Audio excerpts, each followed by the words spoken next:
कृपाचार्य, द्रोणाचार्य और अश्वत्थामा का जन्म तथा उनका कौरवों से संबंध।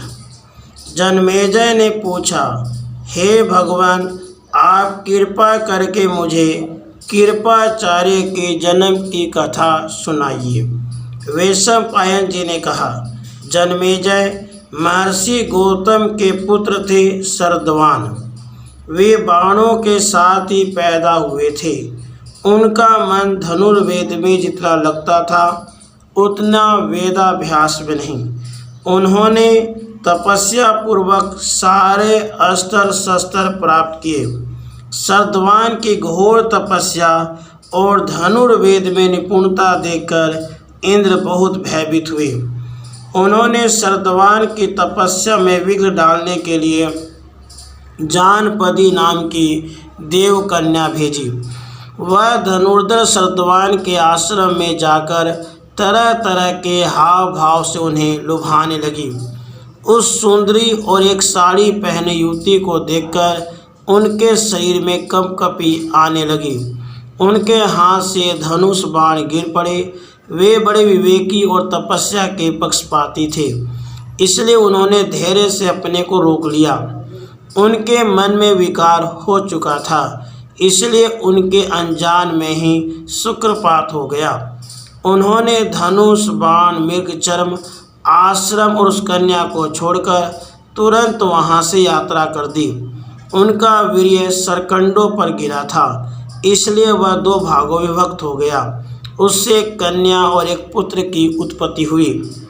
संयोगवश राजर्षि शांतनु अपने दल बल के साथ शिकार खेलते हुए वहां आ निकले। किसी सेवक की दृष्टि उधर पड़ गई। उसने यह सोचकर कि हो न हो ये बालक किसी धनुर्वेद के पारदर्शी ब्राह्मण की है, राजर्षि को सूचना दी। उन्होंने कृपा परवश होकर उन बालकों को उठा लिया और ये तो अपने ही बालक हैं, ऐसा सोचकर घर ले आए। उन्होंने उन बच्चों का पालन पोषण यथोचित संस्कार किया तथा उनके नाम कृप एवं कृपी रख दिए। जब शरद्वान को तपोबल से यह बात मालूम हुई तब वे भी राजर्षि शांतनु के पास आए और उन बालकों के नाम और गोत्र आदि बतलाकर चारों प्रकार के धनुर्वेदों, विविध शास्त्रों और अनेक रहस्यों की शिक्षा दी। थोड़े ही दिनों में बालक कृप सभी विषयों के परमाचार्य हो गए। अब कौरव और पांडव यदुवंशी तथा अन्य राजकुमारों के साथ उनसे धनुर्वेद का अभ्यास करने लगे। भीष्म जी ने विचार किया कि पांडवों और कौरवों का इससे भी अधिक अस्त्र शस्त्र ज्ञान प्राप्त होना चाहिए। अब इन्हें कोई साधारण पुरुष तो शिक्षा दे नहीं सकता, इसलिए इस विद्या का कोई विशेषज्ञ ढूंढना चाहिए। यह सोचकर उन्होंने पांडवों और कौरवों को द्रोणाचार्य के हाथों में सौंप दिया। वे भीष्म जी के सत्कार से प्रसन्न होकर राजकुमारों को धनुर्वेद की शिक्षा देने लगे। थोड़े ही दिनों में सबके सब राजकुमार सारे शास्त्रों में प्रवीण हो गए। जन्मेजय जी ने पूछा, हे भगवान, द्रोणाचार्य का जन्म कैसे हुआ था? उन्हें अस्त्र कैसे मिले थे और कौरवों के साथ उनका संबंध किस प्रकार हुआ? साथ यह भी सुनाइए कि श्रेष्ठ अस्त्रवेता अश्वत्थामा का जन्म कैसे हुआ? वैशंपायन जी ने कहा, जन्मेजय, पहले युग में गंगा द्वार नामक स्थान पर महर्षि भरद्वाज रहा करते थे। वे बड़े व्रतशील और यशस्वी थे। एक बार वे यज्ञ कर रहे थे। उस दिन सबसे पहले ही वे महर्षियों को साथ लेकर गंगा स्नान करने गए। वहां उन्होंने देखा कि घृताची अप्सरा स्नान करके जल से निकल रही है। उसे देखकर उनके मन में काम वासना जाग उठी। जब उनका वीर्य स्खलित होने लगा तब उन्होंने उसे द्रोण नामक यज्ञ पात्र में रख दिया। उसी में द्रोण का जन्म हुआ। द्रोण ने सारे वेद और वेदांगों का स्वाध्याय किया। महर्षि भरद्वाज ने पहले ही आग्नेयास्त्र की शिक्षा अग्निवेश्य को दे दी थी। अपने गुरु भरद्वाज की आज्ञा से अग्निवेश्य ने द्रोण को आग्नेयास्त्र की शिक्षा दी। पृषत नाम के एक राजा भरद्वाज मुनि के मित्र थे। द्रोण के जन्म के समय ही उसके भी द्रुपद नामक पुत्र पैदा हुआ था। वह भी भरद्वाज आश्रम में आकर द्रोण के साथ ही शिक्षा प्राप्त कर रहा था। द्रोण से उसकी गाढ़ी मैत्री हो गई थी। पृषत का स्वर्गवास हो जाने पर द्रुपद उत्तर पांचाल देश के राजा हुए। भरद्वाज ऋषि के ब्रह्मलीन होने पर द्रोण अपने आश्रम में रहकर तपस्या करने लगे। उन्होंने शरद्वान की पुत्री कृपि से विवाह किया। वह बड़ी धर्मशिला और जितेंद्रिया थी। कृपि के गर्भ से अश्वत्थामा का जन्म हुआ। उसका अश्वत्थामा नाम होने का कारण यह था कि उसने जन्मते ही ऊंचे सर्वाश्व के समान अस्थाम अर्थात शब्द किया था। अश्वत्थामा के जन्म से द्रोणाचार्य को बड़ा हर्ष हुआ। वे वहीं रहकर धनुर्वेद का अभ्यास करने लगे। इन्हीं दिनों आचार्य द्रोण को मालूम हुआ कि जमदग्नि नंदन भगवान परशुराम ब्राह्मणों को अपना सर्वस्व दान कर रहे हैं। द्रोणाचार्य उनसे धनुर्वेद संबंधी ज्ञान और दिव्य अस्त्रों की जानकारी प्राप्त करने के लिए चल पड़े। अपने शिष्यों के साथ महेंद्राचल पर पहुंचकर उन्होंने परशुराम जी को प्रणाम किया और बतलाया कि मैं महर्षि अंगिरा के गोत्र में भरद्वाज ऋषि के द्वारा बिना योनि संसर्ग के ही पैदा हुआ हूँ। मैं आपके पास कुछ प्राप्त करने के लिए आया हूँ। परशुराम जी ने कहा, मेरे पास जो कुछ धन रत्न था वह मैं ब्राह्मणों को दे चुका। सारी पृथ्वी मैंने कश्यप ऋषि को दे दी। अब मेरे पास इस शरीर और अस्त्रों के सिवा और कुछ नहीं है। इनमें से तुम जो चाहो मांग लो। द्रोणाचार्य जी ने कहा, भृगुनंदन, आप मुझे प्रयोग, रहस्य और उपसंहार विधि के सारे अस्त्र शस्त्र दे दें। परशुराम जी ने तत्काल तथास्तु कहकर उन्हें सबकी शिक्षा दे दी। अस्त्र शस्त्र प्राप्त करके द्रोणाचार्य को बड़ी प्रसन्नता हुई। फिर वे अपने मित्र द्रुपद के पास गए। द्रोणाचार्य जी ने द्रुपद के पास जाकर कहा, राजन, मैं आपका प्रिय सखा द्रोण हूँ। आपने मुझे पहचान तो लिया। पांचाल राज द्रुपद द्रोणाचार्य की बातों से चिढ़ गए। उन्होंने भौहें टेढ़ी और आंखें लाल करके कहा, ब्राह्मण, तुम्हारी बुद्धि अभी परिपक्व नहीं हुई।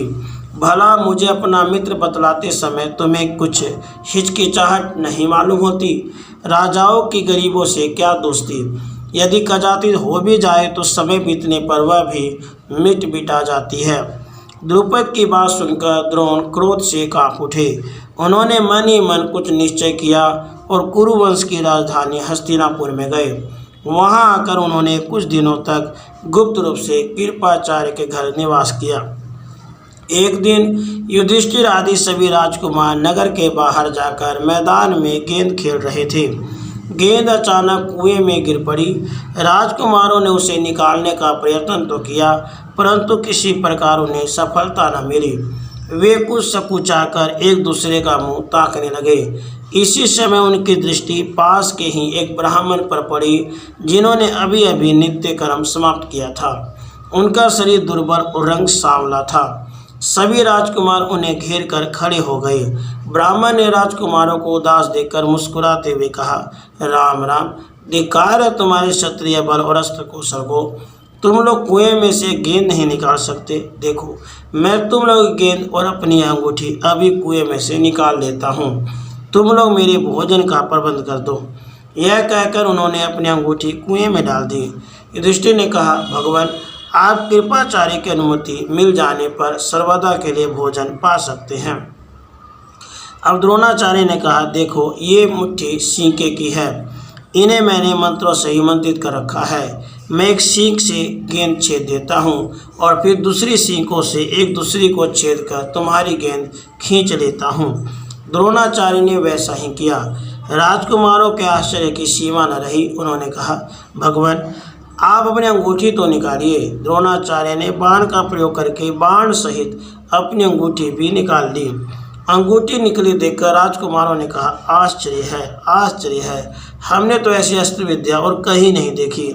आप कृपा करके अपना परिचय दीजिए और बतलाइए कि हम लोग आपकी क्या सेवा करें। द्रोणाचार्य ने कहा कि तुम लोग यह सब बात भीष्म जी से कहना। वे मेरे रूप और गुण से मुझे पहचान जाएंगे। राजकुमारों ने नगर में लौटकर भीष्म पितामह से सारी बातें कहीं। वे सब सुनते ही समझ गए कि हो न हो महारथी द्रोणाचार्य आ गए हैं। उन्होंने निश्चय किया कि अब इन राजकुमारों को द्रोणाचार्य से ही शिक्षा दिलानी चाहिए।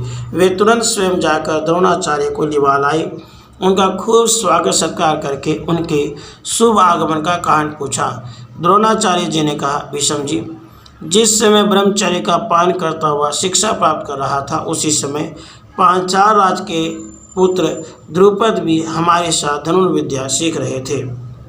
हम दोनों में बड़ी मित्रता थी। उस समय वे मुझे प्रसन्न करने के लिए कहा करते थे कि जब मैं राजा हो जाऊंगा तब तुम मेरे साथ रहना। मैं सत्य शपथ करता हूँ कि मेरा राज्य, संपत्ति और सुख सब तुम्हारे अधीन होगा।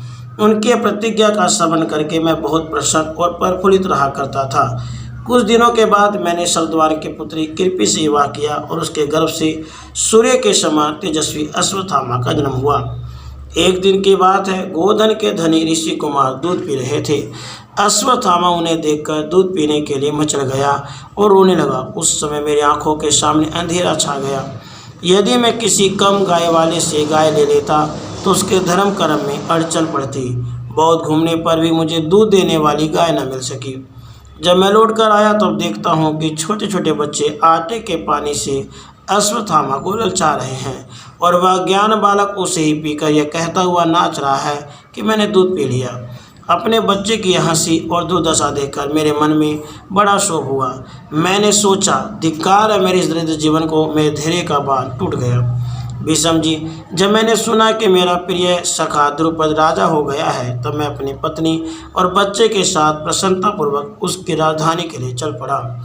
मुझे द्रुपद की प्रतिज्ञा पर विश्वास था, परंतु जब मैं द्रुपद से मिला तब उसने अपरिचित के समान कहा, ब्राह्मण देवता, अभी तुम्हारी बुद्धि कच्ची और लोक व्यवहार से अनभिज्ञ है। तुमने क्या ही बेधड़क कह दिया कि मैं तुम्हारा सखा हूँ। अरे भाई, जो मिलते हैं वे बिछुड़ते हैं।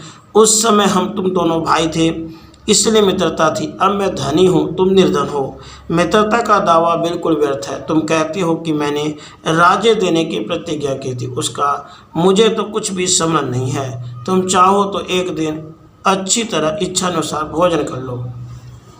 वहाँ से चलते समय मैंने एक प्रतिज्ञा की है। द्रुपद के तिरस्कार से मेरा कलेजा जल रहा है। मैं अपनी प्रतिज्ञा शीघ्र ही पूर्ण करूँगा। मैं गुणवान शिष्यों को शिक्षा देने के उद्देश्य से यहाँ आया हूँ। आप मुझसे क्या चाहते हैं? मैं आपकी क्या सेवा करूँ? भीष्म पितामह जी ने कहा, अब आप अपने धनुष से डोरी उतार दीजिए और यहाँ रहकर राजकुमारों को धनुर्वेद और अस्त्र की शिक्षा दीजिए। कौरवों का धन, वैभव और राज्य आपका ही है। हम सब आपके आज्ञाकारी सेवक हैं।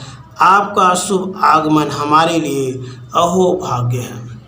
राधे कृष्ण। राधे